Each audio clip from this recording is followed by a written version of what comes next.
And jail as a whole, I mean, there's so many stories I can tell. There's so many different ways I remember it. There were times I laughed. I will sit and say some of the best days of my life were in jail. Get out of here. Yeah. And some of the worst days of my life were in jail. But there were days where me and Tristan, when we were finally in the same cell, there's times we laughed like we've never laughed before. I'll sit and admit that's absolutely not really true. I feel like if you're going to be the kind of person who strives for an exceptional life, which is what I am, I think I'd be a coward if I said I want an exceptional life, but I only want it to be exceptional in a good way. I don't think that's genuine. I want an exceptional life. And exceptional means away from the norm. And away from the norm means flying your Bugatti on a jet to Dubai and taking your own plane to meet it there. And it also means a Romanian dungeon with cockroaches on New Year's Eve. They're both exceptional experiences. And the times I was with my brother and it was just him and I, we truly had some genuine days where we laughed like we always laugh. Me and him laugh and have fun on a private jet, and we laughed and had fun in a Romanian prison cell because that's just who we are. And I also have to give my brother some credit while we're here. I would like to state that I absolutely, genuinely believe I have the best brother in the world. And I'll tell you why. I always knew I had the best brother in the world, but he proved it in jail, and I'll tell you why. My brother was put in jail for being my brother. He hasn't said any videos. He hasn't said anything on the internet. He hasn't said any of the things I've supposedly said. The Matrix isn't attacking him. The BBC doesn't print about him, nothing. Why was Tristan Tate in jail? Because it's Tate brothers. So they just took him and threw him in a cell. Now what's interesting is, when I got out of jail, so many people near me got heat. Old business partners got heat with the tax. They got hit with like tax paperwork, and they were calling everyone who's ever known me, and ex-girlfriends got heat, and all these people got heat. And some people complained, some people didn't. But some people were like, oh, since you've been in jail, it's been so stressful for me. The media's outside my house. I'm like, stressful for you? I was in jail. What do you want me to do? And people were complaining at me. And as these people started to complain, I sat there, I said to Tristan, you got thrown in jail purely for being my brother. And never for a fraction of a second did you even moan. Not even for a fraction of a second did he say, oh, they only put me here because of you. Why am I here? I'm innocent. This has nothing to do with me. Nothing. In fact, he said the absolute opposite.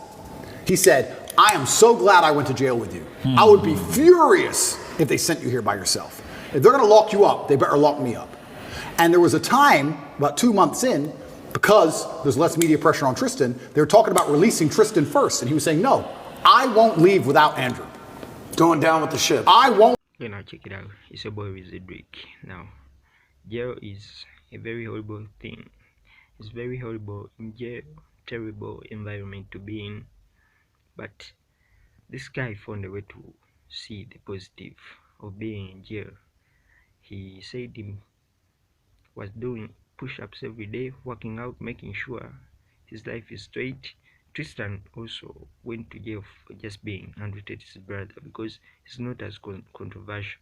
All the crimes that are being charged on Andrew, they are charging him, saying that he was the one trafficking the girls. So of course they will try to release Tristan because he wasn't as involved and is not as controversial. But you have to look at this in every objective way. The guy is innocent. In the long run of things, they don't have any evidence against him. Why should they still looking him up for without any evidence? What about these stories that came out that you've got cancer and lung cancer, and then you were poisoned, and these Matrix attacks? Yeah. So are you planting these stories? No. Are they making these things up? No. So the cancer thing is interesting because by Romanian law, every 30 days to extend the arrest, there has to be new information. They can't extend the arrest based on the previous information. So they put together all this garbage case and arrested me for 30 days. To keep me another 30 days, they have to find something during that 30-day arrest period to keep me for the second month. But of course, there's nothing to find. So when I was having medical scans in Dubai, a dark spot was identified on my lung. And I had follow-up tests booked for February. So after the first 30 days, I called up my PA and she said, are you coming to Dubai? I said, well, yeah, if they let me go at the end of these 30 days, I'll come to Dubai for my medical tests. They took that conversation and shown it and used it in court saying I'm trying to flee the country and trying to escape the judicial system as motivation for the second month's arrest. And the judge agreed and locked me in jail because I said that I would go to a medical appointment if I was free. And they used that as proof I'm trying to run, because they had nothing else, and the judge agreed it for some reason and kept me in jail. Then everything in Romania leaks. So it leaked that I had this medical thing in Dubai, I had a problem with my lungs, and then... When you think about it, of course they had to say this, but apparently he doesn't have cancer. He's alright. But first they try to, he said it in his own words, that first they try to lock you up, then first they try to cancel you, then they try to lock you up, and then they try to kill you if everything fails. But they are still working on these other methods to shit on his name. Enemies, you have people who are against you, your best bet is to be a team. So whenever me and Tristan would fight, which happened, we got put in a room together, and we had to sit in that room, and my dad would say 3 hours or 4 hours in silence. He'd sit us down in the room, here, looking at each other, and say, if I hear a noise, I'm starting the time again. And we'd have to just, imagine when you're a kid and you fight and you're furious and you're so mad, and then you end up sitting across from the person you hate. Silent. Because if you make a noise, Dad gets mad. And Dad's outside, right? So just sit there, 2 hours, don't make a noise. We had to stare at each other. And over time, we thought, every time Dad was home, we just stopped fighting, because it wasn't worth it sitting in this isolation, weird, silent stare thing. Because that's what happened on repeat. It happened like 5 times, and we just stopped fighting. We'd fight all the time when Mom was home, and when Dad would come home, we'd literally just look at each other like truce. Like, we don't want to sit and do this thing we had to do. Yeah. So we became a team, and then I think it evolved from there, because there's always been a hierarchy. I am the older brother, I'm the bigger brother. He does respect me for that. We both have opinions, but you know, it can be vetoed by me in the end. And we have our specific roles. My specific role is I'm the one who takes the most action. I'm the one who over worries. I believe, especially in business and many other things, I say it to all my staff. I said react fast, react early. Like panic early, like panic now. Every time there is respect among the brothers and fear, you have, as a father, you have to make sure you instill fear of shame or of embarrassing the family, fear of having many entanglements or disagreements within the family. You have to make sure you find a way of disciplining your children and making sure that they get along, because that's very important in life for the family. For me, in our own business, I asked this question the other day. I'm so curious to get your thoughts on this. For the longest time, when I got into business, I was, a younger guy, 21. I'm like, okay, very coachable. Tell me, what do I got to do? I'm a coachable guy. What do I got to do? I'm a coachable guy. Super coachable. I want to make money. I'm sick of time of being broke. My dad's at the 99 cents. Too many heart attacks. I want to get out of this. So I'm like, hey, Patrick, basic stuff. When you're doing business and you're talking to rich people, I'm Morgan Stanley Dean Witter. Never talk religion. Never talk politics. Never talk sex. Just don't talk about those 3 things. I said, okay, guess what? Never talk politics, never talk religion, never talk sex. No problem. We're going to business. So what do you think about the political climate today, Patrick, David? Oh, what do you think? Well, I think this, but what do you think, Patrick? I don't know, quite frankly, I think I'm trying to figure it out for myself right now, but we'll see what's going to happen, like, whatever way you're deflecting and you kind of go on your phone. Hey, what do you think about God? What is your opinion on Islam or Muslim? Well, for me, you deflect that. Eventually you're sitting there, you're like, the people that I know at that level want to talk about those 3 topics. Now, sex is maybe off camera and they're kind of having fun with it, but they want to talk about politics and religion. So we, for the longest time, have been silenced, and now the ESG community, all this time they've told us to stay quiet, and they're saying what? They're talking politics, they're talking religion, and they're talking sex. Sex the way through LGBTQ, what's wrong with that? What's wrong with it? It's normal, it's normal, it's normal. No, it's not normal. Well, listen, you guys shouldn't talk about politics and sex and religion. You shouldn't be doing that. And then you see this one, during COVID, one pastor, Australia, a Syrian man. I don't know what his name is, Vinny. This is true when it comes to building good business relationships, because the things that make somebody's core values are rooted in politics and religion. So if you don't want to form any kind of negative confrontation or anything, you don't have to talk about them. if you want the relationship to stay stable, especially in business. Named the Syrian pastor, priest from Australia, and he was fighting all the anti-COVID guidelines, and his stuff is going viral. He's doing this, and you've seen these messages. Some of the people that stood up, they stood up because they feared God. Yeah. Okay, and for you with your life, it's been interesting watching you go through your evolution of your faith. Yeah. Pre-2022, former atheist, couple of the things you've said in the past, God isn't real because you can't prove it. Yep. Okay, kind of like that was more the Malcolm X argument, right? Yep. Bad things happen to good people and good things happen to bad people Yep. far too often for God to exist. Yep. I'm the center of my universe. That's Yep. pre-2020. Yep. Then gradually you start talking about Christianity, and Yep. you know, in 2020 you made a video announcing that you were wrong about what you had said previously about God, right? Yep. Now you start saying people are who are atheists are angry, bad energy people, and I don't want to be on that team anymore. And even if God is not real, the world is a better place if people do believe in God. I know God is real because there's so much evil in the world that there has to be an equal and opposite force. The devil can't exist if God does not. And if you look at the world today, it is very obvious that the devil does not exist. And I'll go to the last one here with Muslim. Quotes from you. Christians don't have a religion anymore because they tolerate everything and stand for nothing. Yeah. And by the way, I actually agree with you, the fact that they're tolerating way too much. Islam is the last religion on the planet.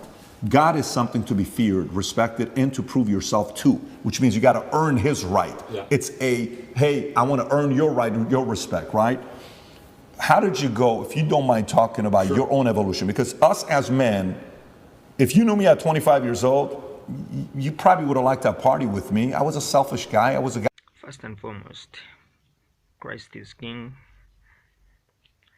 And when you think about it, God does exist, because look at love, look at all the wonderful things in the world, then also look at the opposite, the evil, all the evil that's done in the world. If there is good and bad, of course there is good, and the devil also is there. So make sure you get your beliefs right, and make sure you have something you believe in, because you can't go through life just wondering. You and your friend are shipwrecked. On one island, your friend goes and he crashes and they kill him and they eat him. And you go to another island and they want to kill you and eat you, but they don't because it's against their religion. Mm-hmm. Did God save your life? Who cares? Who doesn't even know the name of their God? But their God said, don't kill shipwrecked survivors. And now you're alive. So their God saved your life. The concept of God in and of itself saved your life. You owe God just for the concept of it, the idea of it. So even the idea of opposing evil as a whole is a belief in God. So you're either an evil person or you believe in God in some regard. And then once I understood that there had to be an equal and opposite force, I was raised Christian. I live in a Christian nation. Romania is actually, I think, the second or third most Christian country on earth. It's a very Christian country here. It's churches everywhere. They strongly believe.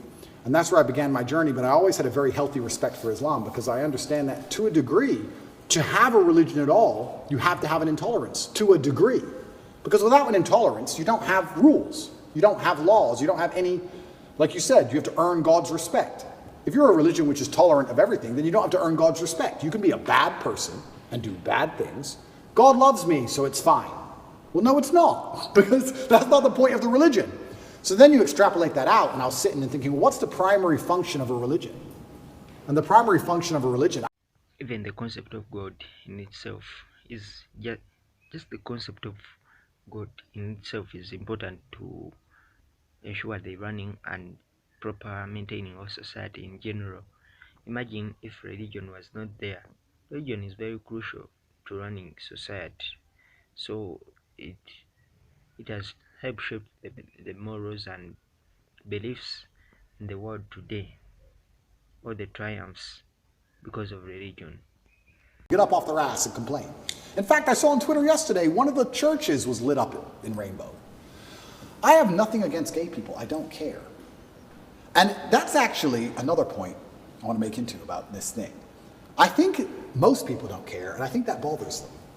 Have you ever had an argument with a girl, and she's like stropping around the house. She's huffing and puffing, and you just don't give a shit. So she has to keep upping the ante till you eventually go, what's the problem? Because she tried the low-level stuff and you didn't care. I kind of feel like this has a remnants of that. I'm gay, cool. I want to get married. Fine. I want to wave my dick in your kid's face. Whoa, whoa, whoa, whoa, whoa. It's like, whoa, whoa, whoa, whoa. I feel like they tried to annoy us, and we're like, we don't give a shit. Do whatever you want. Be a person. We don't care. What a point. And now they're like, okay, well, we have to get to a limit where they have to react. Yeah. We want attention now. We want them to care about What's this. the right move on that? Well, that's the point. You know, it's difficult because there comes a point where you simply have to address it, and So now you have to oppose it. And this is sorry to interrupt you, but this is why they're so careful and so clever with what they do. They package it all together. LGBTQ. I would argue. I don't know what Q is. Firstly, sorry, I don't know what Q is. Questioning. Q. All right. I would argue that G and T are very different things. Beyond. A gay man and someone who's chopped the dick off are very different things. Completely. So they package it all together. So now, because the spectrum of your enemy is so large, you have people who are fully this way. Mm-hmm. You have people who we accept and are normal in society. We have no problem with gay people. And they put it all together. You're an enemy of all these people. And they complicate the argument and they mix it all together. And now you're a bigot. And really, you just want your kids to be left alone. Really, you just want to leave the children alone. Of course. All you want to do is leave your kids alone. And then it's like, okay, I'm now raising children. I have more children than most people would believe. How do I protect my children from this insanity? God. Which God can protect my children? Allah, Islam. I'll move them to Dubai or Saudi Arabia, and none of this will happen. This is true. First, you don't care, but then they're pushing beyond their limits, beyond your limits and what you can tolerate. When it comes to the children, nobody wants to see their children being affected by this. Everybody wants their kids to be raised on their morals and what they believe in, but they have kept on pushing. Now we have this trans ideology affecting very, very young children who they are mutilating. You can't have a society where that is happening. This is where you draw the line. So if you want to watch the full interview, you can watch it on PDB podcast. Make sure you comment, like, subscribe.